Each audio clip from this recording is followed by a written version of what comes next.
6.13 지방선거 투표가 오후 6시에 마감된 가운데 지상파 3사의 출구조사 결과도 나왔습니다. 시도지사 선거와 국회의원 재보선 모두 더불어민주당이 우세한 것으로 조사가 됐죠. 출구조사 결과의 적중성 여부에 관심이 모아지고 있습니다. 네, 이 시간 전문가 두 분 모시고 출구조사 결과 분석과 주요 격전제 선거 결과를 예측해 보겠습니다. 최진봉 성공회대 교수, 김병민 경희대 개건 교수 나와주셨습니다. 두 분 어서 오세요. 네, 안녕하세요. 안녕하세요. 저희가 최종 투표율, 지금 잠정 투표율이라고 하는데 네. 60.2%라고 앞서서 전해드렸습니다. 60%를 넘을 것이냐 굉장히 많은 관심을 모았고 여러 가지 예측들이 나왔는데 사전투표 때 어느 정도 많이 나왔기 때문에 조금 기대를 모았던 부분은 있습니다. 어떻게 분석을 하시나요? 지금 말씀하신 것처럼 사전투표가 20.14%였지 않습니까? 그 추세로 간다고 하면 60%가 넘을 것이라는 전망이 있었고 오늘 이제 최종 결과, 잠정 결과이긴 합니다. 60.2%가 나왔다고 하는 것은 다른 지방선거보다 이번 선거에 관심이 좀 많았다. 이렇게 볼 수 있을 것 같고요. 아까 말씀해 주셨지만 사실 23년 만에 최고치를 찍은 거 아니겠습니까? 그러니까 처음 1995년도에 처음 지방선거가 있을 때 그 당시에 68.4%로 가장 높았고요. 그 다음으로 높은 게 이번 선거인데 그만큼 이제 막판에 아마 이제 변수들이 생기면서 유권자들의 관심이 좀 집중된 부분이 있었고, 그러니까 처음에 초반에는 사실 이제 판세가 너무 기울어진 게 아닌가 해서 많은 유권자들이 투표 안 하고 그냥 포기하지 않으실까 하는 생각도 했지만 그럼에도 불구하고 막판에 자유한국당도 그렇고 민주당도 그렇고 이 변수들이 몇 가지가 생기면서 관심이 좀 끌어들였고, 그리고 이제 그 지지층들을 끌어모으는 그런 효과가 있었기 때문에 결국 투표율이 올라간 게 아닌가 이런 생각이 듭니다. 네, 말씀처럼 지난 6회 지방선거 중에서 두 번째로 높은 투표율을 기록을 했습니다. 이렇게 투표율이 높은 이유에 대해서 더 알아보고 싶은데 사전투표가 실시가 되기도 했었고요. 그리고 앞서 중앙선거관리위원회에서는 국민들의 정치의식이 향상됐기 때문이다라고 분석을 내놓기도 했습니다. 어떻게 보십니까? 그러니까 전통적인 선거 방식으로 보면 투표율이 이렇게 높게 나오는 게 잘 이해가 되지 않은 측면들이 있을 겁니다. 왜냐하면 전통적인 지지층들이 격돌하기 시작했을 때 이 경합 지역 속에서 내가 던지는 한 표가 선거 결과에 지대한 영향을 미칠 수 있다고 판단될 때 많은 유권자들이 투표장에 나가는 경향이 있고요. 이번에 있는 선거처럼 각종 여론조사 결과들을 취합해 보건대 특정 정당이 유리한 상황에서 일방적인 승리가 점쳐지게 됐을 경우 상대 후보 측에서 이 투표에 참여하지 않는 경우들도 더러 드러날 수가 있거든요. 특히나 이번 지방선거를 두고서는 전혀 지방선거에 대한 이슈가 나오지 않는다. 따라서 유권자의 관심이 좀 떨어지는 것은 아닌가라는 생각이 들긴 했지만 그럼에도 불구하고 60%가 넘는 국민들이 참여했다라고 하는 건 앵커가 얘기하고 지적했던 것처럼 실질적으로 많은 국민들의 민주 시민 의식들이 향상된 것이 아닌가라는 생각이 들고요. 여기에 결정적인 요인으로 또 작용했던 게 사전투표의 편리성. 따라서 전국 어디에서나 투표할 수 있는 사전투표에 20%가 넘는 국민들이 참여했던 게 이번에 있었던 지방선거에서의 전체적인 투표율을 끌어올렸던 하나의 동인이 됐던 게 아닌가 생각이 됩니다. 원래 전통적인 선거에서는 투표율이 올라가면 젊은 층의 투표가 많이 이루어지기 때문에 진보 정당 쪽에 좀 유리하다. 그리고 반대로 투표율이 떨어질 경우에는 어떤 일이 있어도 투표에 참가하는 좀 중장년층이 보수 정당 쪽으로 많이 또 기울어질 것이다. 이런 분석들이 많이 나오지 않았습니까? 이번에는 어떻게 볼 수가 있을까요? 아니 근데 이번 결과는 약간 좀 차이가 그것도 맞는 말씀인 것 같아요. 무슨 말씀이냐면 젊은 층들이 이제 정치적 참여에 대한 열망들이 많았어요. 촛불혁명 이후에 문재인 정부 들어서고 나서 예전에 탄핵하는 과정에서 국민들의 정치적 관심도가 높아졌잖아요. 그 부분이 투표에 일정 부분 영향을 미쳤다는 건 분명한 것 같고 다만 이제 산술적으로 투표율이 높으면 젊은 세대가 많이 참여하고 젊은 세대가 많이 참여하면 당연히 진보 쪽에 성과가 좋을 것이다. 투표 결과가 좋을 것이라고 예측은 약간 차이가 있는 것 같아요. 무슨 말씀이냐면 이번 선거 결과는 물론 연령대별로 아직 분석이 안 됐지만 대체적으로 보면 거의 압승하다시피 지금 여권에게 유리한 선거 결과가 나오지 않습니까? 또 대체적으로 아주 나이가 많으신 60대 이상 말고 40, 50대에서는 여권을 지지하는 층이 훨씬 많다고 하는 전망들이 나오고 있는 상황이에요. 그렇다고 하면 그냥 젊은 세대가 많이 참석하고 투표율이 높은 젊은 세대가 많이 참여하고 그것 때문에 진보 진영에 유리하다 이런 개념보다는 투표율이 높아지는 것은 사실은 직접적으로 진보 보수에 영향을 주기보다는 어떤 정당이 과연 유권자들의 관심을 더 많이 끌고 있고 유권자들에게 얼마나 더 어필하고 있냐 하는 부분이 더 저는 영향을 미칠 거라고 봅니다. 그게 바로 탄핵을 거치면서 유권자들의 정치적 성향이나 정치적 어떤 인지도나 아니면 정치적인 관심도가 높아졌기 때문이라고 생각을 하거든요. 그러니까 예전에 우리가 생각했던 것처럼 연령대로 나눠가지고 진보 보수로 뚝 끊어서 나누기는 좀 어려운 부분이 있고 네. 이제는 정치적으로 정말 판단할 수 있는 능력이 많이 향상이 됐고 국민들의 정치에 대한 관심이 높아지면서 스스로 어느 정당과 어느 정책이 더 유리한가 하는 부분을 판단할 수 있는 능력을 가졌기 때문에 단순히 연령대별로 분리하는 것은 뭐 아직도 그런 부분이 남아있긴 하지만 네. 그렇게 크게 의미가 없는 것이 아닌가 이런 생각이 듭니다. 투표율 공식의 일종의 그런 패러다임이 이번 지방선거를 계기로 조금 바뀌었다 이렇게 볼 수가 있을까요? 뭐 그렇게 충분히 예상할 수도 있는 거고요. 이번 지방선거에 좀 독특한 현상들이 나타난 것이 아닌가 생각이 되기도 합니다. 네. 그러니까 무슨 얘기인고 하니 보수적인 성향을 갖고 있던 유권자들이 이번 선거에서 과연 문재인 정부를 견제하고 심판하기 위해서 어딘가에 표를 몰아줘야 되는데 그것에 네. 자유한국당 입장에서는 우리를 중심으로 표를 달라고 읍소하지 않았습니까? 근데 여기에 대해서 과연 자유한국당이 표를 몰아주는 것이 실제 문재인 정부를 견제하고 새로운 보수 정당을 건설하는 데 도움이 되냐라는 판단에서 많은 유권자들이 좀 혼란스러워하지 않았을까라는 생각이 들고요. 바로 직전에 있었던 대통령 선거를 유추해 보건대 네. 우리나라 정치정이 완전히 뒤바뀌었다고 저는 생각하지는 않습니다. 그 당시에 문재인 대통령 당시 후보가 받았던 표와 그리고 홍준표 후보, 안철수 후보, 유승민 후보가 받았던 표를 분석해 보면은 이 세 후보가 받았던 표가 문재인 후보가 받았던 표의 양을 압도하거든요. 그러니까 그런 측면에서 바라보건대 네, 잠시만요, 저 교수님. 지금 안철수 후보가 선거 상황실에서 이번 선거에 대해서 본인의 입장을 밝히고 있는데요. 자세히 들어보고 대담 이어가겠습니다. 네. 현재 개표 데이터가 반영된 1, 2 후보 다시 알아보겠습니다. 잠깐만 일단 예. 본인의 기대치에는 조금 못 미치는 3위로 나왔는데 네. 개표 상황은 지켜봐야겠지만 표정이 많이 굳어 있고 옆에 이제 뭐 손학규 선대위원장 등 예, 짧게 지도부들 말씀드리겠습니다. 모습도 보이고 있습니다. 서울 시민의 준엄한 선택을 존중하며 겸허히 받들겠습니다. 부족한 제게 보내주신 과분한 성원에 진심으로 머리 숙여 감사드립니다. 그 은혜 결코 잊지 않겠습니다. 무엇이 부족했고 무엇을 채워야 할지 이 시대 제게 주어진 소임이 무엇인지 깊게 고민하겠습니다. 그리고 따로 말씀드릴 기회를 가지겠습니다.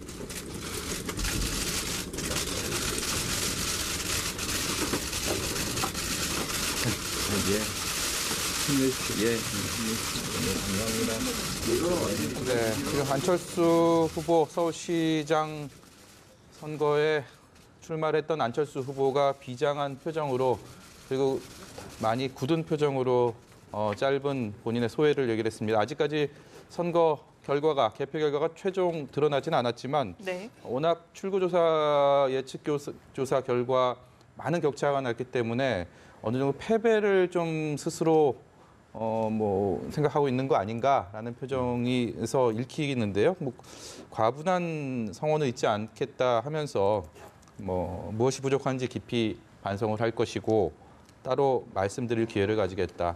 저 지금 안철수 후보의 얘기 어떻게 보셨습니까? 저는 일단 그러니까 방금 말씀하신 것처럼 이제 표차가 너무 많이 그러니까 물론 이거는 출구조사 결과이긴 합니다만 네. 본인도 어느 정도는 그걸 받아들이고 있는 것 같아요. 네. 그리고 이제 왜 안철수 전 대표가 저런 발언을 하고 앞으로 따로 기회가 있으면 말씀을 드리겠다고 하는 것은 아마 장고에 들어갈 가능성이 있습니다. 본인의 정치 생명을 일단 고민해 봐야 되는 상황이거든요. 네. 아니 지난번 대선에 나와서 대선에서 받았던 표보다도 사실은 더 적게 나올 가능성이 있어요. 그러니까 네. 지금 그 출구조사 결과만 보고 그렇게 말씀을 드리는 겁니다. 그렇죠. 그러니까 예. 지난번 대선에 받았던 표보다도 더 적게 나온다고 하면 안철수 전 대표가 앞으로 정치 생활을 하거나 또는 정치적으로 어떤 입지를 모색하는데 상당히 어렵지 않겠습니까? 네. 그런 차원에서 본다면 본인이 뭔가 새로운 변화를 추구해야 될 상황이 됐다고 보고요. 네. 뭐 두 가지 선택이게 지난번에도 사실은 대선 끝나고 나서 정치 후퇴를 했다가 다시 복귀를 했지 않습니까? 그걸 반복할 것인지 아니면 이 어려움을 그냥 뚫고 본인이 계속 나갈 것인지 하는 부분에 선택을 해야 되기 때문에 제가 볼 때는 당분간 아마 고민을 하면서 본인의 정치적 앞으로의 진로에 대해서 고민을 많이 할 것으로 생각이 되고 네. 1차적으로 제가 그냥 예상해 보면 일단 백의종군하든 아니면 이선 후퇴를 할 가능성이 있다고 보여집니다. 당장은 약간 정치권으로 떠나 있다가 대선을 앞두고서 혹시나 본인이 다시 또 네. 나올 가능성은 있다는 생각이 들고요. 또는 뭐 보수 진영의 정계 개편이 나올 가능성이 높지 않겠습니까? 만약 이 결과가 출구조사 결과가 마지막 결과로 나오게 되면 네. 보수 진영에서는 이제 여러 가지 정계 개편에 대한 회오리 바람이 불기 시작할 텐데 그랬을 때 안철수 후보가 할 수 있는 역할이 뭘까 하는 부분에서 고민을 하면서 기다릴 가능성이 있다 이렇게 예상이 됩니다. 네. 아마도 안철수 후보가 굉장히 좀 충격이라고 바라보는 점은 그동안 서울시장 선거에서 1등을 하지 못하더라도 자유한국당을 압도할 수 있다는 자신감이 있었던 것 그렇죠. 같습니다. 예. 왜냐하면 지난번 대통령 선거에서 전국적으로는 3등을 했지만 서울에서는 2등했던 결과가 있기 때문에 적어도 서울 수도권에서는 안철수 후보가 한국당을 압도하는 과정을 겪으면서 지방선거 이후에 정계 개편 과정이 주도권을 가지겠다라는 시나리오가 하나 있었을 건데 그 시나리오가 완전히 무너지게 된 케이스로 볼 수 있는 거고요. 두 번째는 안철수 후보가 서울시장 후보에 출마했을 뿐만 아니라 바른미래당이 인재영입위원장을 도맡았습니다. 네. 근데 전국 17개 광역자치단체장 선거에서 가장 충격적인 결과인 것은 여기에 1등을 고사하고 2등 후보까지 바른미래당 후보가 단 한 명도 없다라는 네. 거죠. 적어도 출구조사 결과에서는. 네. 이 모든 책임은 사실 누구에게 공을 돌리냐면 안철수 후보 본인에게 돌아갈 수밖에 없는 상황이기 때문에 향후 바른미래당을 둘러싸고 있는 여러 가지 구설수에 아마 안철수 후보가 가장 먼저 오르지 않을까 생각이 듭니다. 네. 보수 진영 정계 개편에 대해서도 언급을 해주셨는데 바른미래당뿐 아니라 한국당의 분위기도 지금 그리 좋지는 못할 것 같습니다. 그렇죠. 향후 뭐 홍준표 대표가 SNS에 글을 올려서 정계를 뭐 은퇴하겠다는 것을 시사하기도 했었거든요. 그렇죠. 아무래도 이제 본인이 그렇게 얘기했지 않습니까? 광역 단체장 6석 이상을 얻지 못하면 본인이 뭐 사퇴하겠다고 그런 얘기까지 했습니다. 약속을 네. 지키는 차원에서 그렇게 할 가능성이 있다고 보여지고요. 그러고 나면 이제 포스트 홍준표 이후에 그러면 자유한국당이나 그다음에 보수진영 전체의 재편을 어떻게 할 거냐 하는 부분에 있어서 상당히 이제 혼란이 올 가능성이 있다고 봅니다. 네. 여러 가지 시나리오가 있을 수 있는데 바른정당의 보수적 성향을 갖고 있는 의원들과의 어떤 합종 연행이 일어날 가능성도 있고요. 그렇게 됐을 네. 경우는 바른정당이 쪼개질 가능성도 있지 않겠습니까? 국민의당 출신들 같은 경우에는 만약에 바른정당이 자유한국당의 합당에 대해서 어느 정도 메시지를 던지거나 하는 그런 분위기가 감지되면 제가 볼 때 극렬하게 반발할 걸로 보여지고요. 네. 그렇게 되면 자연스럽게 떨어져 나와서 분당이 될 가능성이 있고 아니면 당분간은 이체제로 가면서 자유한국당이 전당대회를 통해 새로운 대표를 뽑을 가능성, 그 가능성도 예상해 볼 수 있을 것 같습니다. 아니면 제3지대에서 새로운 형태의 어떤 신당이나 합당 형태의 모습으로 변화될 가능성, 그런 부분도 짐작해 볼 수 있을 것 같고요. 이제 분명한 것은 이번 선거가 끝나고 나 자유한국당은 혼란에 빠질 가능성이 있다. 네. 그리고 자유한국당에서 누가 대표로 선출되느냐 또는 보수의 재편이라고 하는 큰 그림을 어떻게 그릴 거냐 하는 부분에 있어서 다양한 형태의 합종 연행이 일어날 가능성은 충분히 예상해 볼 수 있을 것 같습니다. 네, 제가 여러 차례 이런 그 선거 방송을 뭐 직접 하기도 하고 또 보기도 하고 했지만 되게 이 시간대 8시 11분이니까 투표가 끝나고 한 2시간 정도 되면 이 시간대에 뭔가 이렇게 분위기가 완전히 휩쓸리고 이 정도까지는 아니지 않습니까? 개표가 아직 뭐 정말 초기 단계이기 때문에 그리고 왜냐하면 방송사 출구조사 결과가 나오긴 하지만 예. 그게 뭐 또 엎치락 뒤치락 하기도 하고 또 근접한 포인트에서 항상 뭐 10% 한 자릿수대에서 이런 경우들이 많았기 때문에 그렇죠. 쉽게 뭐 마지막 희망을 가지고 이렇게 계속 그랬던 것들이 많았는데 이번에 보면 거의 두 자릿수 이상 아예 뭐 더블 스코어가 나는 경우들도 있고 그러니까 분위기가 확 한 번에 이렇게 넘어간 것 같아요. 그러니까 지금 뭐 광역 17곳, 그다음에 재보선 12곳, 뭐 민주당, 더불어민주당의 압승이 예상이 되는데 어느 정도 이 정도까지 예상이 됐던 부분인가요? 사실은 그러니까 그 전에 계속됐던 뭐 설문조사나 여론조사 결과들의 추세는 이 모습이었죠, 사실은. 네. 그러면서도 이제 일각에서는 그럼에도 불구하고 우리가 아직 가능성이 있고, 그다음에 여론조사 공표 기간이 이제 뭐 없었잖아요, 며칠 동안. 그동안 깜깜이 선거하면서 일정 부분 변화가 있을 거라는 기대를 했는데 사실은 예전에 처음 그러니까 여론조사 결과가 나오고 추세가 나오는 그 결과들이 거의 그대로 맞아서 지금 나오고 있는 상황 아니겠습니까? 네. 이런 상황이라고 하니까 결국 자유한국당이나 바른미래당이나 이런 야당들 입장에서는 엄청난 충격에 빠질 수밖에 없죠. 네. 설마 이렇게까지 되겠느냐라는 생각을 했을 가능성이 있다고 저는 봐요. 그리고 이렇게 선거 초반에 너무 차이가 많이 나서 뒤집을 수 있는 확률이 낮게 나오는 이런 경우들도 사실은 방금 말씀하신 것처럼 상당히 그 이례적인 현상 중에 하나거든요. 네. 그만큼 선거 초반부터 기울어진 그런 어떤 경쟁이 됐다는 거. 그래서 사실 지방선거가 그렇게 사람들한테 많이 관심도 못 끌었던 이유이기도 하고요. 근데 그건 뭐 1차적으로 저는 물론 문재인 정부나 문재인 대통령의 인기 이런 부분들이 지방선거에 반영된 부분도 있겠지만 야당이 탄핵 이후, 그다음 촛불 전국 이후에 변화된 모습을 제대로 보이지 못한 점, 그리고 홍준표 대표나 당 지도부가 막말이나 아니면 그냥 실언에 가까운 말들을 했던 부분, 이런 부분들이 사실은 그 홍준표 대표는 그게 전략이라고 생각하고 그게 먹힐 거라고 생각을 했지만 실제적으로 먹힌 게 아니지 않습니까? 지금 결과를 보면요. 도리어 그런 발언들과 그런 언사들 때문에 자유한국당이나 보수에 대해서 부정적인 생각을 갖는 사람이 더 많이 늘어났고요. 그전에 보수적 성향을 갖고 있는 분들마저도 마음을 주지 않고 떠나버리는 이런 상황까지 갔고 막판에 가서는 김병민 박사도 몇 번 얘기했지만 실제로 자유한국당이나 야당이 바뀌지 않으면 안 된다는 어떤 절박함 때문에 일부러라도 표를 안 찍었을 가능성이 있다고 봐요, 저는. 이번 기회에 완전히 정말 변화되는 모습을 보여주기 위해서라도 표로서 심판을 해서 변화된 어떤 보수의 모습을 보고 싶은 보수를 예전에 지지했던 사람들의 마음, 이런 마음들까지 합쳐지면서 결국 결과가 이렇게 나온 게 아닌가 이런 생각이 듭니다. 네, 변화를 원하는 마음 그런 것들 얘기해 주셨는데 김 교수님께서는 민주당 압승 배경 어떻게 보셨습니까? 우리 최 교수님이 정확한 지적을 해주신 것 같고요. 이미 여러 가지 신호들이 감지가 됐습니다. 그러니까 그 신호들을 바탕으로 민심을 엄중하게 읽어야 되는데 자유한국당 입장에서는 애써 그 민심을 외면한 것이 아닌가라는 생각이 들고요. 바른미래당도 크게 다르지가 않았습니다.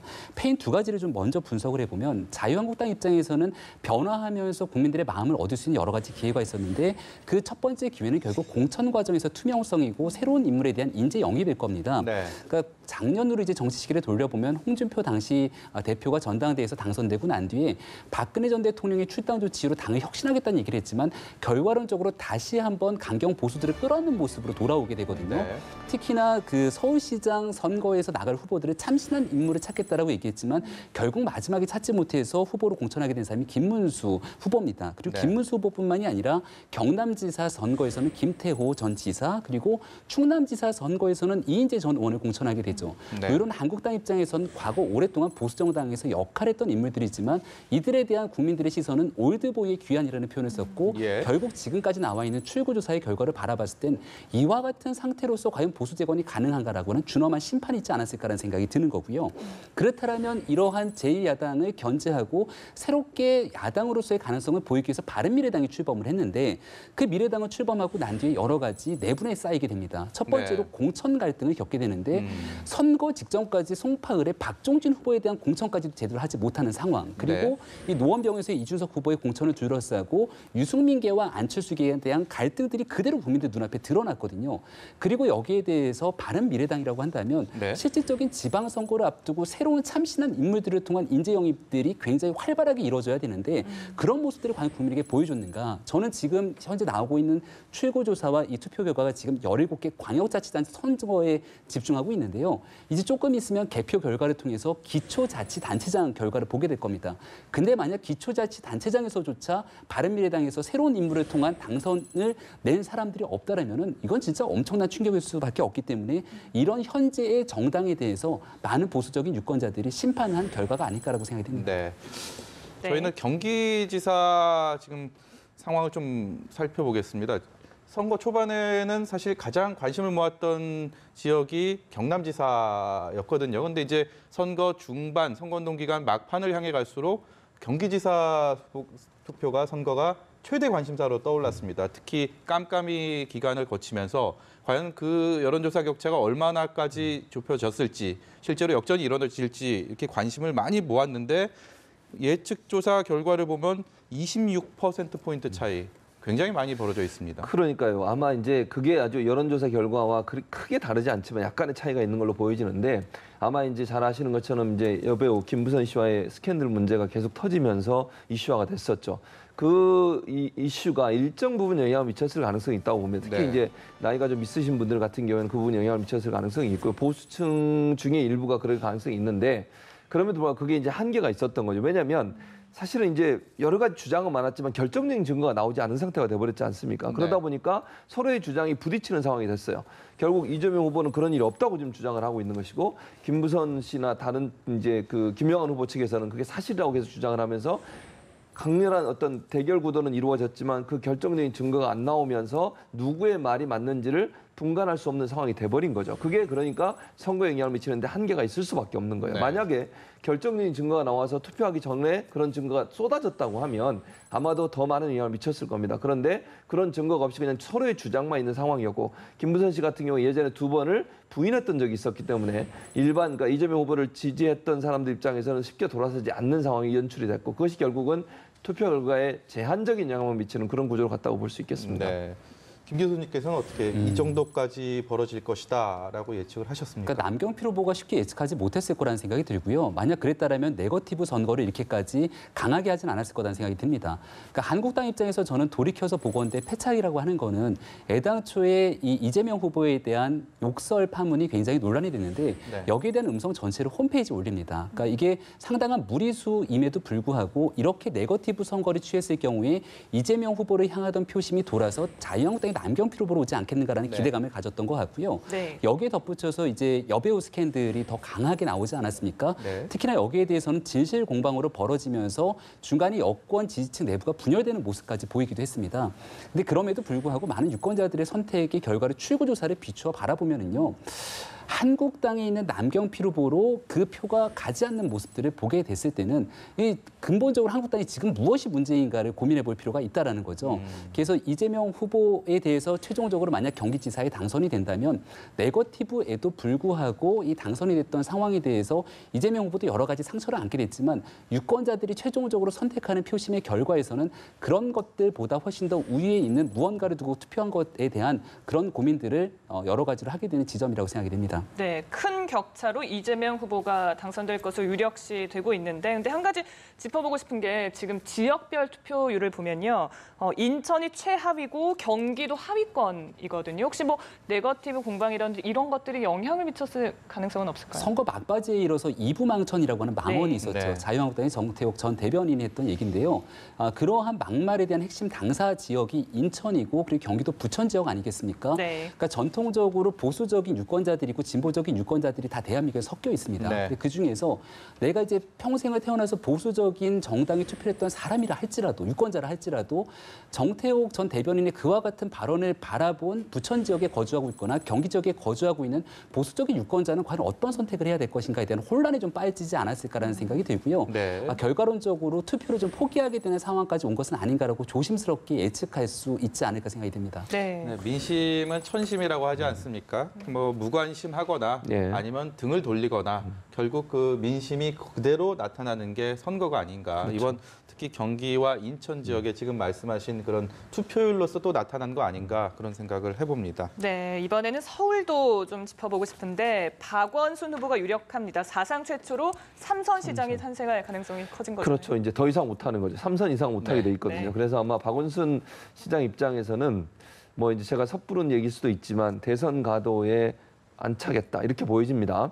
3선을 하고 뭐 제가 개인적으로 그냥 생각해서 말씀을 드려보면 박원순 후보 같은 경우는 대선에 나갈 거냐 아니면 그러니까 선거 이번 3선에 도전하지 않고 정계로 나가서 정계란 말은 국회를 얘기하는 겁니다. 국회에 가서 국회에서 일정 부분 좀 경력을 쌓고 대선 가도록 갈 거냐 아니면 시장으로서 한 번 더 하고 나서 대선 가도록 할 거냐. 왜냐면 이명박 전 대통령 같은 경우도 서울시장을 하다가 거기서 인기를 얻어가지고 대선까지 갔지 않습니까? 네. 그런 구조라고 본다고 박원순 이제 후보 입장에서는 이번에 당선이 확정이 되고 3선을 하게 되면 네. 결국 이 경험, 행정 경험을 바탕으로 해서 발판으로 해서 대선 가도에 뛰어들 가능성이 있다고 봅니다. 그리고 민주당이 현재 뭐 아직까지 눈에 띄는 눈에 드러난 어떤 대선 후보가 없는 상황이 안희정 전 지사 같은 경우 여러 가지 문제가 있어서 지금 낙마한 상태 아니겠습니까? 그런 상황이라고 하면 제가 볼 때는 이제 박원순 후보 입장에서는 큰 꿈을 꿀 수 있는 기회를 가졌다 이렇게 보여지고요.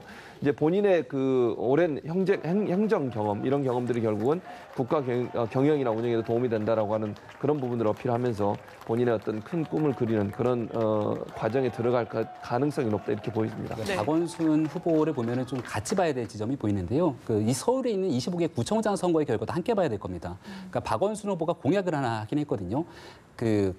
강남 지역에서의 최종적인 본인의 득표율 이 60%를 넘게 되면은 강남 스타일 춤을 추겠다라고 얘기했는데 이른바 강남벨트라고 하는 곳, 강남 서초 송파 지역 같은 곳은 민주당이 당선시키기가 굉장히 어려운 지역이죠. 그렇죠. 예. 근데 25개 구청장 모두 함께 당선되겠다는 기지를 가지고 박원순 후보가 선거운동을 꽤 많은 공을 들였던 곳이 바로 이 강남 지역입니다. 따라서 박원순 후보만 당선되는 것이 아니라 덧붙여서 강남벨트까지 민주당 후보들이 함께 당선이 된다면 거기에 대해서 박원순 후보가 이번 선거를 통해서 본인의 공을 좀 여러 가지로 어필할 수 있다는 생각이 들고요. 네. 그러한 내용들을 바탕으로 최진봉 교수가 조금 전에 설명했던 것처럼 아마도 차기 대권 주자로 가는 반열에서의 본인의 입지를 다지고자 아마 노력을 하지 않을까 생각이 됩니다. 네, 선거 초반에 정말 전국에 엄청난 회오리를 몰고 왔던 그 드루킹 사건, 그 중심에 있었던 김경수 의원이 뭐 정말 많은 얘기들을 낳으면서 선거 초반에 여론의 어떤 관심을 한 몸에 받는 곳이 경남지사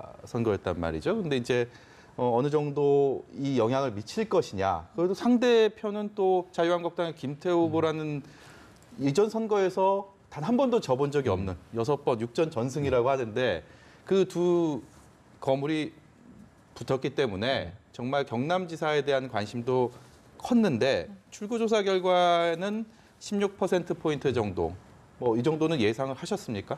뭐 아마 이제 여론조사 결과는 사실 그런 비슷한 결과들이 나왔었어요. 드루킹 사건이 터지고 나서 약간 따라붙는 양상을 보이다가 시간이 지나면 이제 5월쯤에서 여론조사 추이를 보면 5월쯤 들어서면 다시 격차가 벌어지거든요. 그 말은 드루킹 사건이 처음 나왔을 때만 해도 유권자들이 아 이거 문제가 있는 게 아닌가 하는 일정 부분 그런 의심이 있었던 것 같은데 문제는 경찰 조사 결과 발표 그리고 드루킹의 개인적인 일탈 이런 부분으로 이제 마무리가 되고 마무리가 된 건 아니지만 어쨌든 특검이 나오기 전까지 전체적으로 분위기를 보면 김경수 의원의 연관성에 대한 결정적인 증거가 나오지 않았지 않습니까? 네. 그러면서 5월부터 다시 격차가 벌어지기 시작했거든요. 이 추세를 본다고 하면 유권자들은 김경수 의원이 명확하게 거기에 개입돼 있고 아니면 연루돼 있다고 하는 증거가 나오지 않은 상태에서 김경수 후보의 연루설을 믿지 않은 걸로 보여져요. 물론 이제 특검이 어떻게 조사가 나올지 모르겠습니다. 그건 두고 봐야 될 문제라고 보여지고요. 네. 다만 선거 결과에 그 영향을 미치는 게 제한적이었던 이유는 결국 드루킹 사건과 관련된 경찰의 발표, 그다음에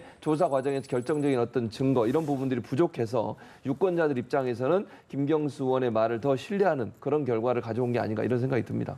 김 교수님께서 아마도 김경수 후보가 문재인 정부와의 원팀을 강조했던 부분들이 저는 주요하게 작용되지 않았는가라는 생각이 들거든요. 김경수와 김태호의 싸움이 아니라 더불어민주당의 김경수와 자유한국당의 김태호의 싸움에서 결국은 당의 우세에 좀 밀린 것이 아닌가라는 생각이 듭니다. 네. 그러니까 이 김경수 의원을 둘러싼 여러 가지 논란들이 있었죠. 하지만 선거가 시작되는 개소식 때부터 더불어민주당의 지도부가 전격적으로 나서면서 김경수 후보를 전폭 지지하기도 합니다. 네. 그런 과정에서 바라보건대 김태호 후보 같은 경우는 애당초 선거에서 홍준표 대표와 결을 달리하고 한국당과는 최대한 떨어지는 본인만의 선거를 치르고 노력을 했거든요. 하지만 경남 지역 유권자들이 바라보게 됐을 경우에는 분명하게 더불어민주당의 김경수와 한국당의 김태호의 선거이기 때문에 그 과정에서 드루킹에 대한 이슈들이 분명히 존재하지만 그것보다는 문재인 정부에 힘을 실어주고자 하는 투표 과정 속에서 한국당을 통해서 견제하고자 하는 심리보다는 네. 더불어민주당의 이 문재인 정부와의 원팀을 강조하는 김경수 후보에게 조금 더 기운 것은 아닌가 이렇게 분석이 될 것 같습니다. 네, 당 지지율을 따라간 것이다라는 분석을 해주셨는데 PK의 본산 부산 지역도 좀 살펴보고 싶습니다. 4년 전에 간발의 차로 떨어졌는데 오거돈 후보 이번에 승리할 거로 점쳐지고 있잖아요. 그렇습니다. PK 지역은 사실은 자유한국당이 가장 가슴 아픈 부분일 거예요. 제가 볼 때는 TK도 물론 뭐 격차가 별로 없어서 예전에 그 선거에보다는 훨씬 격차가 줄어들면서 거기도 위험하긴 했지만 그럼에도 부산이나 PK 지역은 전체가 다 지금 민주당이 당선될 가능성이 높은 상황 아니겠습니까? 부울경이라고 얘기하는 부산, 울산, 경남 지역 전부가 지금 민주당 후보들이 다 많은 표차로 이길 가능성이 있다고 지금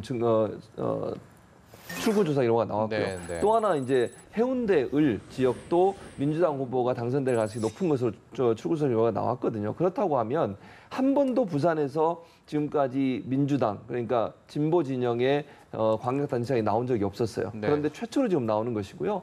또 부산 해운대 을 같은 경우도 계속적으로 보수 진영 사람들이 당선이 돼서 국회의원을 했던 지역이거든요. 거기도 지금 민주당으로 넘어가게 된 상황이 되다 보니까 저는 자유한국당 입장에서는 다른 지역보다 PK 지역에서 이렇게 무너지는 것들을 보면서 상당히 큰 충격에 빠졌을 가능성이 있다고 보여지고요. 네. 이제 이렇게 되면요. 앞으로 총선에서도 이게 영향을 미칠 가능성이 있지 않겠습니까? 물론 뭐 총선에 시간이 좀 남아있으니까 변화가 될 가능성이 있겠지만 그럼에도 불구하고 이런 어떤 민심 자체가 자유한국당이나 야당이 특별히 변화가 없는 이상은 계속 간다고 볼 수밖에 없는 거 아니겠어요? 네. 뭔가 환골탈퇴하는 모습을 보여서 보수를 다시 결집시키는 모멘텀이 없다고 하면 이 분위기가 계속 갈 거기 때문에 제가 볼 때는 아주 위기감에 빠져 있을 것 같고요. PK나 아니면 그 경남 울산 지역의 이런 패배 이런 부분들이 다른 어떤 지역의 패배보다 더 가슴 아프게 다가오는 결과로 자유한국당에는 인식이 될 것으로 생각이 됩니다. 네. 저희가 대담을 나누면서 계속 시청자 여러분들께 지금 한번 다시 각인을 시켜드리고 싶은 거는 예측 조사 결과가 다 맞지는 않습니다. 이전 모든 선거를 봤을 때 다만 이번 출구조사, 방송사 예측 조사가 기존의 선거와는 좀 다르게 많은 격차가 났다는 부분들 그리고 좀 압도적인 그런 결과로 나타났다는 부분들에 기인하여 저희는 이제 좀 당선 가능성에 좀 더 무게를 두고 이렇게 얘기하고 있음을 네. 양지해 주시기 바랍니다. 출구조사 얘기를 잠깐 드리면요. 그러니까 출구조사가 지방선거, 총선, 대선마다 약간의 적중률이 다릅니다. 하지만 지방선거에서 출구조사 같은 경우는 17개 광역자치단체장 선거에서 2010년도 출구조사 100% 적중을 합니다. 그렇습니까? 2014년도 선거에서는 경기지사 한 곳이 틀리긴 했는데 그때는 네. 박빙의 상황이었기 때문에 그와 같은 결과가 나왔고요. 네. 지금 17개 광역자치단체장 선거 중에 박빙의 곳은 없잖아요. 네. 그러니까 지금 12곳에 있는 보궐선거 중에 충북 제천 단양 같은 경우는 경합지역이기 때문에 여기는 사실 누가 우세하고 있다고 보기는 어려운 상황입니다만 예. 그만큼 적중률이 좀 높다는 것을 말씀을 드리고 싶고 총선 같은 경우는 워낙이나 표본 집단이 크게 작습니다. 그러니까 각 지역구별로 출구조사를 하다 보니까 출구조사 결과와 최종적인 개표 결과가 좀 다른 경우들이 종종 발생하거든요. 네. 하지만 표본 집단이 크기가 큰 대통령 선거 같은 경우에도 예. 2012년 대선 때 당시 박근혜 후보와 문재인 후보가 표 차이가 그렇게 크게 나진 않습니다. 네. 하지만 거기도 거의 비슷한 상황에서의 순위를 맞췄고요. 2017년도 대통령 선거 같은 경우도 1등 문재인 후보 당시 그리고 2등의 홍준표, 3등의 안철수까지 거의 모든 부분들을 적중했기 때문에 아마도 지금 상황에서 저희가 예측해서 말씀을 드리는 것은 네. 박빙의 10% 이내의 결과가 있는 것이 아니라 거의 뭐 굉장히 많은 퍼센트 차이로 벌어져 있는 상황을 가정해서 말씀드리는 예. 점을 좀 감안했으면 좋겠습니다. 네. 저희가 뭐 그 광역단체장 중심으로 얘기를 나눠봤는데 국회의원 재보선 지역들도 조금 같이 분석을 해보겠습니다. 격전지라고 분류를 하기에는 조금 맞지 않는 뭐 그런 게 아닌가라는 생각이 들긴 하지만 서울 송파 같은 경우는 출마한 후보자들 면면이 관심을 모았던 건 사실이지 않습니까? 근데 1, 2위 간 격차, 3선 의원 출신인 최재성 후보와 더불어민주당 그리고 자유한국당의 MBC 앵커 출신인 배현진 후보의 격차가 30%포인트 차이 정도가 납니다.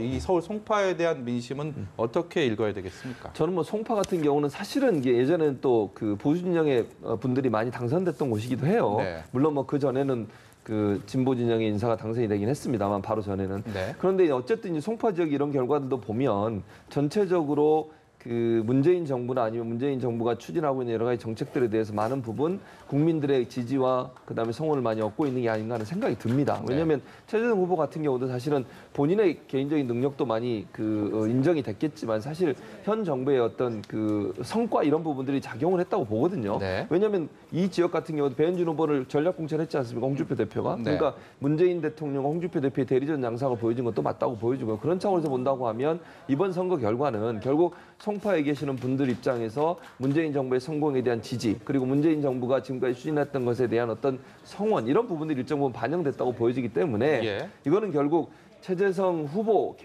개인기 플러스해서 정권 그다음에 현 정부에 대한 어떤 뭐랄까요 호응 이런 부분들이 같이 결과로 나왔다고 보여지고 또 하나는 반대로 얘기하면 홍준표 대표에 대한 심판 이렇게 또 자유한국당에 대한 심판 이런 부분으로 보는 것이 더 맞을 거라고 생각이 됩니다. 김 교수님께서는 이번 재보선 지역, 국회의원 재보선 지역 좀 주의 깊게 지켜봐야 될 부분들 그리고 네. 또 전체적인 총평을 한다면 어떻게 말씀하시겠습니까? 일단 송파 지역부터 간단하게 좀 설명을 드리면요. 여긴 전통적인 보수 강세 지역이었죠. 과거 유일호 경제부총리가 재선했던 지역이고요.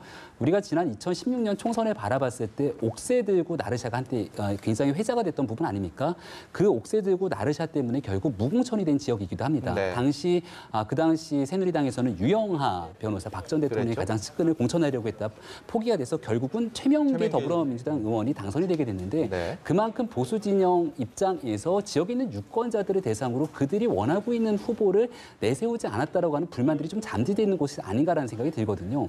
그렇다면 지금 있었던 한국당 입장에서는 정말 지역을 위해서 헌신하고 노력하면서 보수를 혁신할 수 있는 인물을 찾아야 되는데 이 배현진 후보 같은 경우는 충분하게 능력이 검증돼 있을 후보라고 생각하는 분들도 계시겠지만 지역적 연고가 없는 상태에서 그렇죠. 여러 가지 예. 구설수가 있는 후보를 냈던 게 문제가 되진 않았을까라는 생각이 들고 여기에 대해서 이제 홍준표 퀴즈 얘기를 몇 가지만 더 드리고 싶은 게 송파을 지역의 홍준표 퀴즈가 공천이 됐다면 노원병 같은 지역에도 강현재 변호사가 그랬죠. 홍준표 퀴즈로 공천이 되고요. 과거 안철수 퀴즈로 불렸던 그러다가 또 갑자기 넘어가게 돼서 예. 구설수가 오르기도 했는데 네. 그리고 나서 해운대 같은 경우는 김대식 전 여의도 연구원장 같은 경우가 홍준표 대표의 가장 측근으로 알려져 있습니다. 이러한 공천에 대해서 모든 책임들을 홍준표 대표가 지면서 개가 짖어도 기차는 간다라는 표현을 쓰기도 했는데 예. 이러한 모든 결과들이 뚜껑을 열어 봐서 이제 곧 나오겠습니다만 현재까지 기준으로는 전혀 유권자들이 눈높이에 맞추지를 못했던 거거든요. 네. 그런 상황에 대해서 과연 이것이 보수적인 유권자들이 온데간데 없이 대한민국에서 사라지고 뭐 만 것인가라고 분석을 해야 될 것인지 아니면 보수적인 유권자들이 도저히 지금에 있는 한국당 혹은 바른미래당과 같은 상태의 정당에 투표를 하게 됐을 경우에 미래가 없다고 판단해서 표를 유보하게 된 것인지에 대한 평가는 추후에 갈리게 되지 않을까라는 생각이 듭니다. 네. 재보궐선거에서 인재 역임에 좀 실패한 부분이 있는 거 아니냐라고 지적을 해주셨는데 네, 한 말씀해 주시죠. 저도 동의해요. 그러니까 홍준표 대표가 본인의 어떤 개인적인 선택과 개인적인 어떤 판단을 믿고 대부분 했잖아요. 그럼 반발도 많았고요, 사실은. 그러니까 예를 들면 경선마저도 안 해주고 그냥 전략공천 한 군데가 몇 군데 있거든요. 네. 그런 부분들이 사실 지금 얘기했던 이 세 군데 같은 경우에 특별히 더 이제 그런 부분에 논란이 많았던 지역 중에 하나인데 이러다 보니까 결국은 지역민들이 원하는 사람이 후보로 안 나오게 되면 지역민들은 안 찍지 않겠습니까? 그렇죠. 그리고 홍준표 네. 대표 입장에서는 홍준표 대표 나름대로의 스타일이 먹힐 거라고 계속 주장하면서 그렇게 후보들이 반대함에도 불구하고 그냥 강력한 언어를 사용하거나 아니면 정말 논란이 될 수 있는 발언들을 많이 쏟아냈지 않습니까? 네. 근데 그래서 사실은 후보들이 본인들 그 후보 격전지에 와서 지원 유세하는 것마저도 거부하고 다른 데로 가버리고 이런 상황이 일어났는데 결국 홍준표 대표는 그럼에도 불구하고 본인의 스타일이 맞다고 생각하고 그것이 먹힐 거라고 생각했는데 지금 선거 결과를 보면 전혀 그렇지 않은 상황이 돼버린 거죠. 네. 그러니까 원래 후보들이나 유권자들의 마음을 잘 읽었던 사람들이 우려했던 현실이 그대로 드러나게 된 거 아니겠습니까? 그건 정말 전략적인 실패라고 저는 봐요. 홍준표 대표가 여론을 잘못 읽고 있고 전체적으로 홍준표 대표가 정치적 어떤 감각 자체가 떨어진 게 아닌가 하는 생각이 들 정도로 네. 이번 선거에서 정말 실패한 어떤 전략을 세웠고 그것이 본인의 어떤 뭐 고집이랄까요? 아니면 본인의 성향이랄까요? 이런 부분을 밀어붙이면서 도리어 자유한국당의 부정적인 결과를 가져오는 그런 영향을 미쳤다고 볼 수 있겠습니다. 홍준표 대표가 출구조사 결과가 발표된 직후에 모든 책임은 내가 진다라고 하면서 이게 사퇴를 시사했단 말이죠. 근데 이제 자유한국당 입장에서는 어쨌든 선거에 대해서 누군가 책임을 져야 할 것이고 그리고 선거 이후에 민심을 다시 얻기 위해서 뭔가 노력을 해야 될 텐데 그런 것들이 일종의 기존의 선거에서는 뭐 전당대회를 통해서 새로운 지도부를 뽑고 그 지도부가 어떻게 또 민심을 당심을 또 끌어안을 것인가에 대한 노력을 해왔고 이게 일반적인 흐름이지 네. 않았습니까? 뭐 자유한국당도 그런 수순을 밟아갈 것이다라고 예측을 해도 될까요? 지금 굉장히 고민이 될 겁니다. 일단 홍준표 대표의 사태는 불가피하죠. 그러니까 SNS에 글을 올린 것처럼 모든 책임은 본인이 진다라고 하는 벅스 스탑스 히어라고 하는 해리 트루먼 전 대통령이 말을 썼습니다. 이 얘기를 홍준표 대표가 과거에 박근혜 전 대통령을 출당시키게 됐을 때도 그때도 모든 책임은 본인이 진다고 얘기를 했던 것처럼 네. 사실상 홍준표 대표의 지도부 체제는 종식이 될 것으로 보이고요. 그렇다면 애당초 예상됐던 거는 조기 전당대회가 불가피하다는 얘기가 나왔고 이미 한국당 내에서는 지방선거가 끝나지도 않은 상황에서 차기 조기 전당대회에서 누가 당권에 대한 후보로 거론되는지가 공공연하게 이야기가 나올 정도로 당권 경쟁에 대한 이야기들이 나왔습니다. 그 당권 경쟁이 왜 중요한 거 아니? 여기서 당권을 거머쥔 사람을 중심으로 2020년에 있게 된 총선의 공천권을 획득할 수가 있기 때문에 권력 투쟁의 과정으로 좀 비춰질 수도 있는 건데요. 지금 한국당 입장에서는 그렇게 공천권을 가질 수 있는 지도부가 입성이 된다는 게 무슨 소용이냐. 네. 이번 지방선거를 통해 봤더니만 국민들은 굉장히 싸늘하게 더 이상 한국당의 존재 자체에 대해서 부정할 수도 있을 만한 선거의 결과를 보여준다라면 2020년 총선에서 이와 같은 정당으로 출마하게 됐을 경우 당선 가능성이 없다면 그 정당은 존립 가치가 없는 거거든요. 그럼 이제 두 가지 고민이 생기게 되는 거겠죠. 조기 전당대회가 문제가 아니라 국민들이 도대체 어떤 이유 때문에 이렇게 표를 거두게 된 것인가. 네. 지금 조금 전에도 김성태 원내대표도 그런 얘기를 하더라고요. 도대체 어떤 이유 때문에 국민들이 이렇게 준엄하게 심판했는지를 곰곰하게 겸허하게 바라보겠다고 했는데요. 지금 이번 지방선거에 가장 크게 영향을 미쳤던 건 누가 뭐래도 한반도의 평화 이슈입니다. 네. 이 평화 이슈 4.27에 있었던 판문점 선언 그리고 바로 어제 있었던 북미 정상회담을 바라보는 국민들의 생각과 한국당의 생각의 지점들이 많이 달랐던 부분들이 존재하는 거거든요. 이와 같은 상태의 기조를 그대로 유지하면서 문재인 정부가 강하게 각을 세우면서 갈 것인가 아니면 지금까지 해왔던 한국당의 기조를 완전히 탈바꿈시키고 국민들이 생각하는 보수 정당의 미래 가치가 이게 아니었구나라고 해서 방향을 선회할 것인지를 먼저 정해야 되거든요. 네. 근데 여전히 한국당에 있는 국회의원들 중심으로는 이러한 방향 선회에 대해서 이 방향키를 쥐고 있을 만한 선장이 누구인지도 찾기가 어려운 상황으로 보이기 때문에 아마도 차후 한 몇 개월 정도는 대혼란의 상황에 빠지지 않을까 싶습니다. 그 한반도 평화 이슈의 변수가 말씀을 하셔서 그 얘기를 조금 더 여쭤보자면 네. 지난 두 차례 남북 정상회담 그리고 어제 북미 정상회담을 거치면서 과연 이 부분에 대해서 각 당에서도 이제 각각 그 입장들을 내놓지 않습니까? 근데 자유한국당 같은 경우 유일하게 시종일관 비판적이었단 말이죠. 그러니까 어제 같은 경우도 CVID가 뭐 포함되지 않았다라는 부분에 대해서 알맹이 없는 그런 회담이었다라고 깎아내렸고 결국 이런 것들이 이번 선거에 자유한국당에 다시 부메랑이 돼서 화살이 돼서 돌아왔다 이렇게 해석을 해도 되겠습니까? 저는 그렇게 봐요. 왜냐면요, 그러니까 국민들이 보는 한반도 비핵화나 평화 문제는 국민 모두의 소망 아닙니까? 네. 아니 한반도가 안정된 가운데 평화로운 가운데 남북 체제가 서로 인정하면서 더 이상 전쟁이 없는 사회 그런 사회를 가자고 하는 것이 국민들의 여망이라고 저는 생각해요. 그건 진보 보수를 떠나서.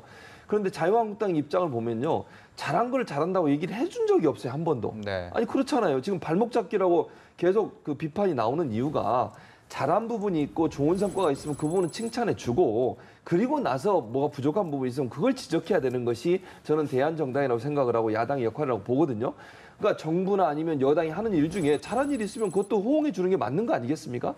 특히 한반도 평화 문제 같은 경우는 전 국민의 모든 사람들이 거의 찬성하는 입장인데 거기에 대해서 계속 각을 세우고 발목을 잡고 뭔가 꼬투리를 잡으려는 시도를 하고 이런 것들이 결국 국민들이 볼 때는 저 정당은 대체 대안도 없이 왜 저러나 하는 생각이 들 정도로 상당히 실망스러운 모습을 보여줬다는 거죠. 네. 그래서 정말 보수의 품격 있는 보수의 모습을 보여주려면 잘한 부분에서 칭찬하고 잘못한 부분이 있으면 그 부분을 지적하고 이러면서 정말 견제 세력에서 역할을 제대로 해준다고 하면 국민들이 그 부분에서 박수를 보낼 겁니다. 왜냐하면 어느 한 정당, 예를 들면 정부가 일방적으로 모든 걸 추진하는 것에 대해서 국민들이 일정 부분 또 견제 세력이 있어야 한다고 생각하지 않겠습니까? 네. 그런데 이게 견제 세력이라고 하는 것이 무작정 발목을 잡는 건 견제 세력이 아니거든요. 네. 그건 정말 뭔가 이걸 뭐 소위 그 자유한국당 이은재 의원이었나요? 그 얘기했잖아요. 겐세인 온다고. 네. 그런 표현이 적절한 표현이 아닙니다만 방송에서 그런 표현을 쓸 정도로 사실은 자유한국당이 보인 태도를 보면 무조건 반대하는 모습을 보여줬기 때문에 유권자들 입장에서 상당히 실망스러운 모습을 보였을 거라는 생각이 듭니다. 비판을 위한 비판, 반대를 위한 반대는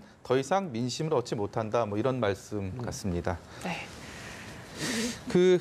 바른미래당과 민주평화당 얘기도 좀 해봐야 될 것 같습니다. 중도 보수를 표방했던 자유한국당과는 어쨌든 보수라는 접점은 갖고 있지만 차별화하려고 했던 건강한 보수를 지향하려고 했던 바른미래당 그리고 호남의 민심을 어떻게든 사로잡으려고 했던 민주평화당이 정말 참패한 것으로 현재까지는 그렇게 나오고 있습니다. 당연히 아까 저희가 앞서서도 각 당의 표정을 전해줬지만 거기에서도 정말 굳은 표정들을 읽을 수가 있었는데 앞으로 바른미래당과 민주평화당의 앞날은 어떻게 가야 된다고 보십니까? 굉장한 고민에 빠지겠죠. 지금 현재 상황에서는 다당제 구조가 정착돼 있는 상황입니다. 그 다당제 구조 속에서 이 제3당과 제4당이 거의 형편없는 선거 결과의 성적표를 받아들이게 된다면 현재 국회의원들 중심으로 이대로 2020년 총선을 치렀다가는 내가 당선되지 못하겠구나 생각을 할 수도 있잖아요. 예. 그럼 자연스럽게 정계 개편을 통해서 힘이 센 정당과 합당하고자 하는 그런 욕구가 생길 수도 있을 겁니다.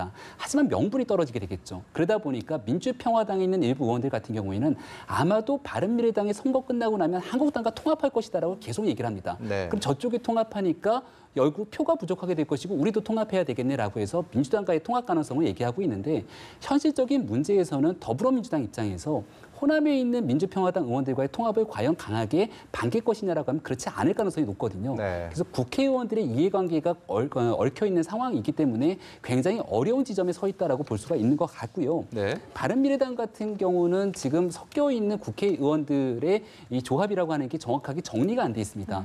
선거를 코앞에 두고도 보수라는 단어를 써야 되냐라는 이 논쟁이 붙게 되는데요. 박주선 공동대표 같은 경우는 보수라는 단어를 쓰면 안 된다. 더 이상 우리를 보수야당으로 부르지 말라라고 얘기하니까 또 다른 공동대표인 유승민 대표는 보수라는 단어를 쓸 수가 없으면 우리 통합하지 않았다라고 주장을 합니다. 네. 그러니까 아마 유권자들 입장에선 이 당의 정체성은 무엇인가에 대한 혼란에 빠지게 되는 거죠.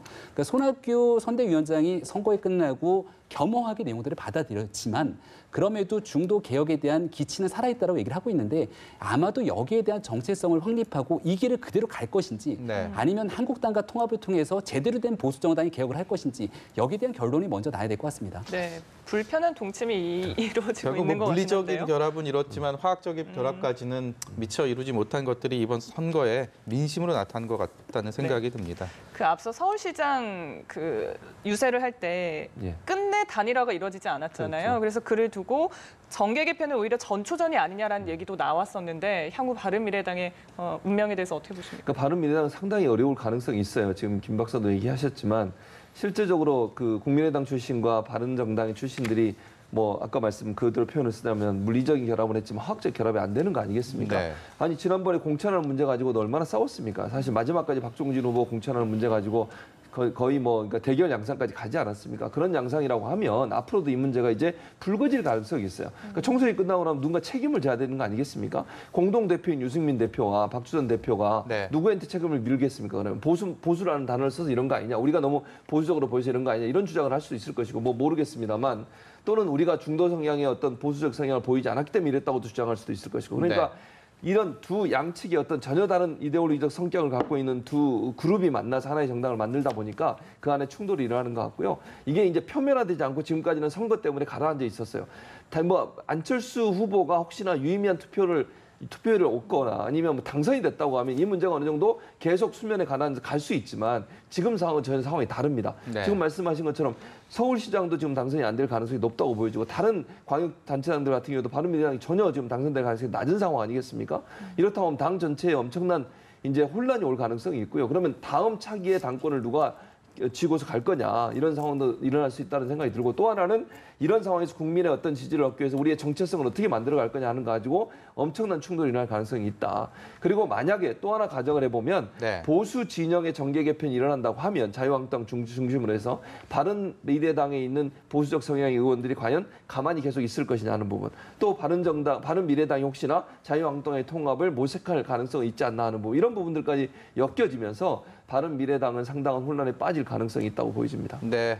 이번 재보선 지역들이 12곳인데 출구조사 결과 10곳이 유력하다. 더불어민주당에게 뭐 그렇게 나왔습니다. 그러니까 기존의 정당 의석수를 보면 민주당이 119곳, 119석을 가지고 있고 자유한국당이 112석이란 말입니다. 여기서 만약에 이 예측 조사, 출구조사 결과대로 여기 반영이 된다면 민주당이 129곳에서 국회의원을 가지고 있는 129석을 갖게 됩니다. 그 전국 주도권을 더 확실하게 갖게 되고 특히 뭐 민주평화당이나 다른 야권의 자유한국당이 아닌 야권과 연대하게 된다면 과반에서 충분히 달성할 수 있는 그런 힘을 갖게 되는데 전국은 어떻게 이렇게 재편이 될까요? 아무래도 이제 이번 선거 결과로 만약 이게 그냥 마지막 결과가 나온다고 하면 민주당 입장에서는 상당히 전국 주도권을 쥘 수 있는 기회를 갖는다고 볼 수 있겠죠.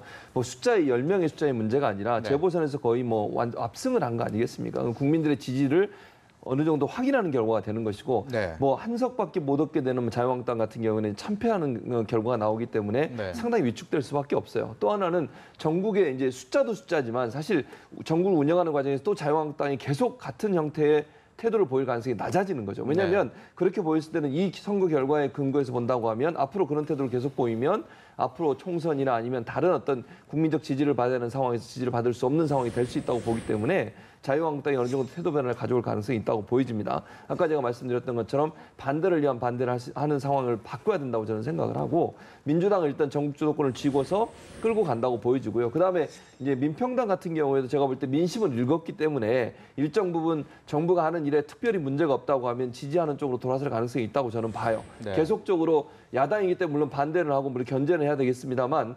무조건적인 반대를 하기에는 상당히 어려운 상황이 됐다. 그것이 이번 선거에 나타난 민심을 반영하는 쪽으로 전국이 흘러갈 가능성이 있어서 네. 당분간 전국 주도권은 민주당이 쥐고 갈 가능성도 있고요. 네. 이제 국회의장과 부의장도 선출해야 되는 상황 아니겠습니까? 지난번에 의석수 문제 때문에 그게 잘 안 됐는데 또 국회의장도 이제 다수당에서 나오게 되는 그런 상황이 되다 보니까 결국 민주당이 주도적으로 정국을 이끌어갈 가능성 그런 기반이 마련됐다고 볼 수 있겠습니다. 이번에 그 재보선 지역들을 보면 뭐 호남 지역은 그렇다 치더라도 민심의 바로미터 풍향계 역할을 해왔던 충청 지역도 그렇고 네. 그리고 뭐 서울 수도권 그리고 뭐 인천도 그렇고요. 그러니까 이런 것들이 네. 압도적인 어떤 효과, 민주당의 표심으로 이어졌다라는 부분은 결국은 자유한국당 입장에서는 투표 전에 선거 전에 샤이 보수를 결집시키겠다라는 얘기들을 굉장히 많이 하지 않았습니까? 결국 그런 것들이 실패로 돌아갔다. 그런 결과로 귀결이 됐다 이렇게 볼 수 있을까요? 그러니까 그동안 수차례 여론조사를 통해서 여러 민심들이 나타났는데 그것들을 애써 부정해 왔습니다. 그 대표적인 케이스 중에 하나가 대통령에 대한 국정 운영에 대한 지지도거든요. 그러니까 지금 한국당 홍준표 대표는 계속해서 이러한 국정 운영에 대한 지지도가 잘못된 여론조사에 기반하고 있다라는 분석을 깔고 시작을 합니다. 네. 그러다 보니까 이 대통령의 지지도를 비롯해서 더불어민주당의 지지도 그리고 이를 통해 나타나게 되는 한국당의 낮은 지지도가 다 왜곡돼 있는 상태라고 받아들여지니까 제대로 된 민심을 읽지 못했던 거라고 생각이 되는 거고요. 그러한 내용 속에서 지금 제가 말씀드리고 싶은 것은 결국 보궐선거에서 최종적인 결과에 민주당이 압승으로 귀결이 된다면 대통령이 추구하고자 하는 국정 운영이 조금 더 힘을 보태야 되지 않겠냐라는 생각에 더 많은 유권자들이 반응했다라고 볼 수 있는 거거든요. 현재 더불어민주당이 갖고 있는 의석이 말씀하셨던 거로 119석입니다. 여기에 지금 전체 300명 국회의원 중에 과반에 달하지 못하고 있는 의석 때문에 국회에서 제대로 힘을 받지 못하게 되는 상황들이 발생하는데 민주평화당이랑 정의당을 합한 의석이 20석이에요. 네. 여기에 만약에 한 10석 정도의 보궐선거를 통해 더해지게 되면 한 150석에 준하게 되는 과반에 달하는 의석이 마련이 되는 겁니다. 그렇다면 실질적으로 문재인 대통령이 집권 2년 차에 들어서 하고자 하는 여러 가지 내용들, 특히나 한반도 평화 모드에 있어서 지금 지난번에 있었던 4.27 정상회담 그리고 북미 정상회담에 대한 합의문을 존중하고자라는 국회의 의결을 하고자 노력을 할 거란 말입니다. 네. 여기에 대해서 과연 한국당과 미래당이 과거와 같은 형태로서 강하게 반대만 할 수 있는 것인가 여러 가지 고민의 딜레마에 빠질 거거든요. 일단 국회에서의 국정 운영에 대한 힘이 문재인 정부의 힘을 실어주는 형태로 좀 변화가 된 상황이기 때문에 이제 여당 입장에서는 정리가 돼 있는 상황으로 보이고요. 핵심적인 고민은 야당 입장에서 앞으로 문재인 정부에 대해서 협조할 부분들과 여기에 대항해서 맞서야 될 부분들에 대한 재정의를 내려야 될 시점이 되지 않았는가라는 생각이 들기도 합니다. 네, 한국당 입장에서는 문재인 정부에 협조를 할 것이냐 아니면 반대를 할 것이냐라는 부분에 이제 변화가 좀 필요하다고 짚어주셨는데 이 부분에 대해서 어떤 의견? 저도 그렇게 동의를 해요. 다만 이제 이슈별로 달라질 거라고 봅니다. 예를 들면 아까 말씀하셨듯이 북미 정상회담이나 남북 정상회담이나 이런 한반도 평화나 비핵화 문제 같은 경우에는 전 국민들이 관심을 많이 갖고 있고 상당히 호응하고 있을 뿐만 아니라 뭐 이산가족 상봉 문제라든지 아니면 남북 평화 무드 이런 분위기가 나오는 것에 대해서 국민들은 다 지지하고 있는 것이 더 많은 사람들이 그런 태도를 보이고 있지 않습니까? 예. 그렇다고 하면 자유한국당 입장에서도 정부가 그런 일을 잘할 수 있도록 도와주는 입장에서 서야 된다고 저는 생각을 해요. 그리고 국내 문제에 있어서 예컨대 뭐 여러 가지 중소벤처 문제라든지 경제 문제 이런 문제에 있어서는 자유한국당이 본인들의 의사를 강하게 주장할 수도 있겠죠. 네. 예를 들면 저는 그거 필요하다고 봐요. 정부가 어떤 제안을 냈을 때 그 정부의 제안에 대해서 견제하는 세력이 반드시 있어야 되는 거죠. 그래야 정부가 한쪽에 기울어지지 않고 올바른 선택을 할 수 있지 않겠습니까? 네. 그런 차원에서 사실 자유한국당이 113석도 있는 것이고요. 112석이죠, 지금 현재는. 그만큼의 숫자를 갖고 있는 정당이라고 하면 정말 책임 있는 정당으로서 모습을 보여줘야 되는데 그거는 이슈별로 좀 태도를 달리할 필요가 있다. 무작정 문재인 정부를 어떻게든지 좀 끌어내리려고 하고 그다음에 반대를 위한 반대를 하려고 하고 발목 잡으려는 이런 태도를 보이는 것 자체는 전혀 도움이 안 된다고 저는 생각을 합니다. 그런 네. 차원에서 자유한국당의 태도 변화가 필요하다. 그러니까 견제를 할 부분이 있다면 강력하게 견제하되 잘한 부분 또 정부가 추진하는 부분에 도와줄 필요가 있다고 생각하는 부분은 적극적으로 돕는 입장을 보여준다고 하면 떠나간 보수들의 마음이 다시 돌아설 가능성이 있다고 저는 보여집니다. 네, 네. 근데 한국당이 그래도 우세한 지역을 좀 살펴보고 싶은데요. 그 대구 같은 경우도 그렇고 경북도 그렇고 한 번도 좀 기회를 줬다. 왜냐하면 격전지로 대구도 분류되지 않았습니까? 그러니까 방송 3사의 최종적인 여론조사 결과를 보게 되면은 두 곳, 그러니까 한국 경북 같은 경우는 한국당이 우세한 지역으로 나타났고 특히 대구 같은 곳은 오차 범위 내에서 접전을 벌이고 있는 것으로 나타났죠. 네. 하지만 당시 여론조사에서는 부동층이 굉장히 많았습니다. 따라서 한국당에 대한 자체적인 분석이라든지 여러 전문가들에 따라서는 대구 같은 경우도 결국은 한국당이 우세할 수밖에 없지 않겠냐라는 생각이 가졌거든요. 그러니까 이러한 곳에서의 성과를 가지고 한국당이 다시 한번 기회를 줬다라고 생각할 수 있는가라고 하면 저는 조금 의견이 달리하는데요. 왜냐하면 TK 지역을 제외한 PK 지역, 그 부울 경에 대한 세 곳이 만약에 다 민주당으로 출구조사와 같이 넘어간다면 이거는 사실은 영남권에 있어서의 기존의 정당 정치 역사상 있을 수 없는 일이 일어났다고 판단이 될 수 있을 겁니다. 덧붙여서 이게 지방선거로만 끝나자라고 하면 그렇지 않다라고 판단이 되는 게 얼마 전에 있었던 그 20대 총선 과정에서 부산 지역에 더불어민주당 국회의원 5명이 당선이 됩니다. 네. 그러니까 부산 지역에서 이미 부산이 뒤집어진다라는 얘기가 나올 정도로 변화의 조짐들이 일고 있는 거거든요. 네. 이번 지방선거를 통해서 그럼 다음번에 있는 2020년 총선에서 새로운 변화가 없다라면은 과연 부산 지역의 국회의원 선거가 어떻게 될지 아무도 장담할 수가 없습니다. 따라서 저는 주목해야 될 한국당의 인물로 김무성 전 대표를 뽑고 싶은데요. 이번 지방선거를 통틀어서 그동안의 정계의 과정 속에 김무성 의원의 모습이 보이지가 않습니다. 바른정당에서 한국당으로 다시 넘어오고 나서도 여전히 김무성 의원을 중심으로 함께 어울릴 수 있는 큰 개파의 맏형 역할을 하고 있는 인물이 김무성 의원이고 부산 지역에서의 거물로 볼 수 있는 건데 이대로 방치하고 그대로 있다가는 사실은 다음번에 있는 총선 과정에서 본인의 지역구 선거도 어떻게 될지 모르는 상황이 오거든요. 그렇죠.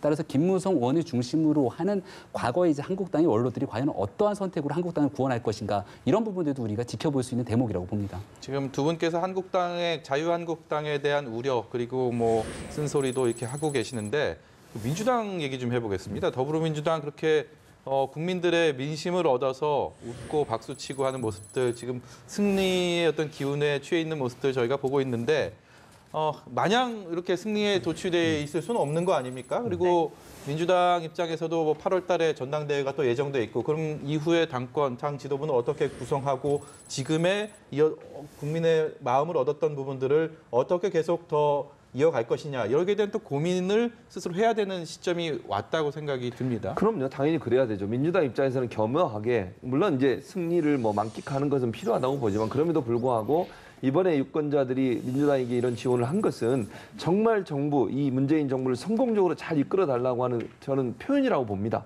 그리고 일정 부분 문재인 정부 또는 문재인 대통령이 갖고 계시는 여러 가지 지지율이 이번 선거에 반영이 됐다고 볼 수밖에 없는 거 아니겠습니까? 네. 또 남북 정상회담의 성과라든지 아니면 한반도 평화무드 비핵화 문제에 대한 성과, 문재인 정부가 이루는 성과들이 일정 부분 또 영향을 줬다고 볼 수 있고요. 그렇다고 하면 민주당은 정말 겸허하게 국민들이 원하는 게 무엇인지를 더 귀 기울여야 한다고 저는 생각을 합니다. 더 낮은 자세로 낮아져서 문재인 정부가 성공할 수 있도록 도울 뿐만 아니라 정말 여당으로서 책임 있는 정책들을 내놔야 된다. 그것도 국민들이 정말 원하고 있는 게 무엇인지 하는 부분에서 귀 기울여야 되고요. 한 가지 이제 더 제가 강조하고 싶은 것은 경제를 살리는 문제에 좀 더 적극적으로 뛰어들어야 된다. 그러니까 한반도 평화 문제는 이제 대통령이 주도해 가시는 거니까 민주당은 경제 문제를 어떻게 살리고 청년 실업 문제를 어떻게 해결할까 하는 부분 이런 부분에서 정말 민생과 밀접하게 연관된 부분들을 좀 책임 있게 할 수 있는 그런 대안 정당으로서의 모습을 보여주는 게 필요하다. 이렇게 생각이 됩니다. 밤사이에 개표 결과가 충분히 다 나오고 나면 아침에 이제 각 정당의 대표들이 이번 선거에 대한 총평을 하면서 여러 각오들을 다지게 될 텐데 내일 가장 주목되는 그 정당의 표정은 어디라고 보십니까? 일단은 뭐 저는 한국당의 표정이 가장 궁금하기도 하고요. 지금 이 순간 뭐 전해지고 있는 얘기 들어보니까 한국당 당사에서도 홍준표 대표의 책임론을 얘기하면서 자유한국당에 대한 불만을 쏟아내는 목소리가 끊이지 않고 있다 이런 얘기가 나옵니다. 네. 그래서 아마 한국당이 어떤 목소리를 낼지가 더 주목이 되고요. 정당도 정당이지만 저는 당선인에 좀 주목하고 싶은 게 이재명 후보가 만약 당선이 최종 확정되게 됐을 경우에 어떤 입장과 메시지를 내놓을 것인가도 굉장히 주목이 됩니다. 특히 이제 민주당에 대한 차후의 역할론에 대해서 얘기를 하셨는데 지금 너무 너무 한쪽 정당으로 강하게 여론과 민심이 쏠리게 됐을 경우는 그 뒤에 이제 여러 가지 내분들이 발생할 수가 있거든요. 고인물이 또 썩을 수 있는 거 아닙니까? 그렇죠. 그러니까 2007년도 대통령 선거에서 이명박 당시 후보가 압승을 하게 되죠. 네. 그리고 바로 다음에 있었던 총선 2008년도 총선에서도 한나라당이 압승을 하게 됩니다. 네. 그리고 나서 결국은 친이와 친박에 대한 여러 가지 계파 갈등 속에서 한국당이 그 당시에 새누리당 한나라당이 한나라당이었죠. 예. 무너지게 되는 과정들을 거치게 되는데요. 지금 이 이재명 후보에 대해서 관심을 좀 가진다라는 하는 얘기가 이게 이제 한국당에서부터 시작된 네거티브 공세가 아니었거든요.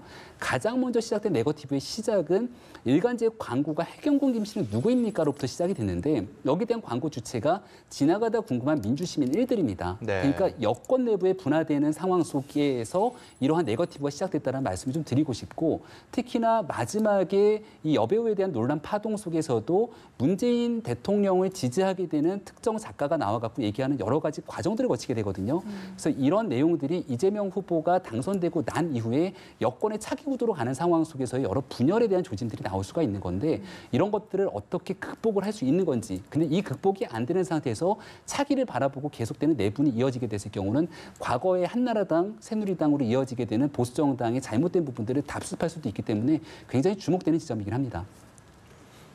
과거 그 네거티브 선거 전략들이 선거 때마다 항상 있었는데 네.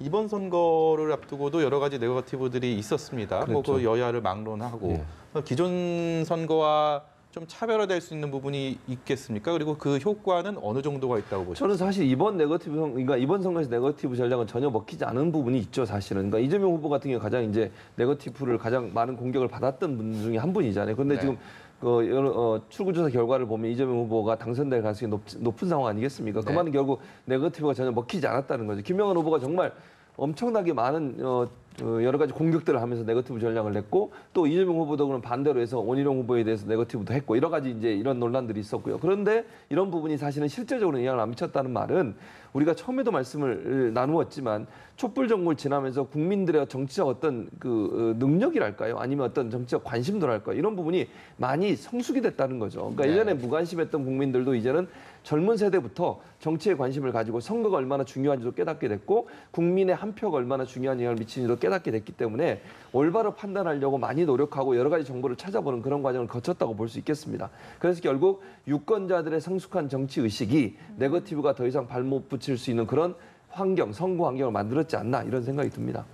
계속해서 네거티브가 결정적인 효과를 미치려면 박빙인 선거 지역에서 저 후보를 공격하고 저기로 가지 못하는 표가 상대방의 표로 가야 되는데 이 경기지사 선거에서 그와 같은 영향이 미치지 못했던 것은 결국 상대로 갈 수 있을 만한 표심을 확보하지 못했다는 측면이 있는 것 같고요. 그래서 거듭 말씀드리지만 자유한국당의 남경필 후보가 언론 인터뷰를 통해서 이런 얘기를 합니다. 선거에서 본인이 무조건 당선이 된다. 네. 왜냐하면 그 당선에 대한 근거의 자신감은 이재명 후보를 향한 도덕성 논란들이 충분히 불거지고 있고 이재명 후보를 찍지 못하는 표는 결국은 남경필 후보로 갈 수밖에 없다는 판단에 기저한 것이 아닌가 하는 생각이 됐지만 유권자의 판단은 그렇지가 않았거든요. 뭐 이번 지방선거에서 있었던 네거티브를 상황으로 결국은 이러한 도덕성 논란들은 유권자의 선택에 크게 도움이 되지 않는 것인가라고 저는 오해하지 않았으면 좋겠습니다. 네. 유권자들 입장에서는 반드시 도덕성의 논란도 중요한 판단의 잣대가 됩니다만은 그것들을 이겨낼 수 있을 정도로 상대 후보의 표심을 담아낼 수 있을 정도의 경쟁력이 부족했던 것이 아닌가라고 생각이 됩니다. 네. 두 분 모시고 여러 가지 얘기들을 처음부터 이제 많이 짚어봤는데 지금 한 개표가 한 10% 진행이 됐나요? 당선자 윤곽은 보통 몇 시쯤 저희가 확인할 수 있을까요? 이번 지방선거 같은 경우에는 한 10시 반 정도가 되게 되면은 어느 정도에 대한 당선 가능성에 대한 윤곽들은 충분히 나오지 않을까라는 생각이 되고요. 특히나 이게 격전지 같은 경우는 자정이 넘어서까지 투표를 하는 경우, 개표를 다 진행하는 경우도 있습니다만 특히나 17개 광역자치단체장 선거가 출구조사에서 저렇게 현격한 차이가 나게 되면 당선 확실시되는 경우에 대한 이 결과를 아마도 머지않은 시간 내에 받아볼 수 있지 않을까라는 생각이 됩니다. 저희가 현장에서 들어오는 소식들을 보면 한 9시 30분 정도부터 줄줄이 각 그 당선이 유력한 후보들이 각 그 선거 상황실에 나와서 각 선거 캠프에 나와서 뭐 당선 인사 아니면 뭐 저희 지지자들 그리고 같이 선거를 같이 함께 해준 스태프들에 대한 뭐 감사를 표시하기 위해서 뭐 나온다 이런 소식들이 계속 현장에서 전해지고 있습니다. 뭐 말씀하신 것처럼 지지율 격차 그리고 여론조사의 격차 결국 출구조사의 격차로 이어지면서 좀 이전보다 조금 빠르게 그 윤곽이 드러내는 그런 부분들이 있는 것 같습니다. 네. 근데 지금 경합 지역이 한 곳 있잖아요. 충북 제천 이쪽 지역인데 네. 여기서도 사실 민주당이 그동안 승리한 적이 없는 지역이라고 하더라고요. 그러니까 보수적인 강세 지역이기도 합니다만은 이 충북 제천 단양에 출마한 엄태용 후보 같은 경우는 과거 청년 시절부터 이 지역에서 시장을 지냈던 그렇죠, 인물이기도 예. 합니다. 그래서 굉장히 지역적 기반이 강한 인물로 볼 수가 있거든요. 그러니까 보궐선거에서 텃밭을 굉장히 오래 다져놨던 상황 속에서의 조직적인 기반들이 좀 어느 정도 지금 같은 경합 지역의 선거를 나타내고 있는 것이 아닌가라는 생각이 되고요. 하지만 저 정도로 지금 출구조사에서 나오고 있는 퍼센트는 오차 범위에서 접전을 벌이고 있는 상황이기 때문에 어떤 후보가 최종적으로 당선이 된다 예측하기가 상당히 어려운 상황으로 보입니다. 그럼 뭐 밤 늦게 아니면 새벽까지 좀 지켜봐야 되는 그런 상황이 그렇죠. 있어요. 접전 지역 같은 경우는 새벽까지 뭐 자정 정도까지 가야 될 것 같고요. 이제 아까 9시 반 또는 10시 반 정도가 되면 어느 정도 대략 윤곽, 그러니까 차이가 좀 많이 나는 지역 같은 경우는 윤곽이 나올 것 같고 접전 지역 같은 경우는 자정 정도까지 돼야만 결과가 나올 가능성이 있다고 보여지고요. 그럼에도 불구하고 어쨌든 이제 충북 제천 지역도 전통적으로 이제 보수 진영의 후보들이 계속 당선되는 곳 아니었습니까? 네. 그럼 왜냐하면 유권자들 입장에서는 후보도 보지만 사실 이제 국회의원 선거 같은 더더욱 그렇습니다. 후보 개인도 보지만 사실 당을 보잖아요. 어느 당의 출신이냐 하는 부분이 중요한 영향을 미치는데 이렇게 박빙으로 간다고 하는 것은 그만큼 여론이 많이 바뀌고 있고 민심이 바뀌고 있다는 점, 문재인 대통령과 문재인 정부가 추진하고 있는 여러 가지 정책에 대해서 국민들이 일정 부분 호응하고 있다는 부분, 이런 부분이 반영된 게 아닌가 하는 생각은 듭니다. 네, 네. 알겠습니다. 오늘 말씀 저희가 네. 좀 긴 시간 동안 맞습니다. 들었는데 참 여러 가지 좋은 말씀 많이 듣고 많은 분석 감사드립니다. 오늘 말씀 여기까지 듣겠습니다. 네, 고맙습니다.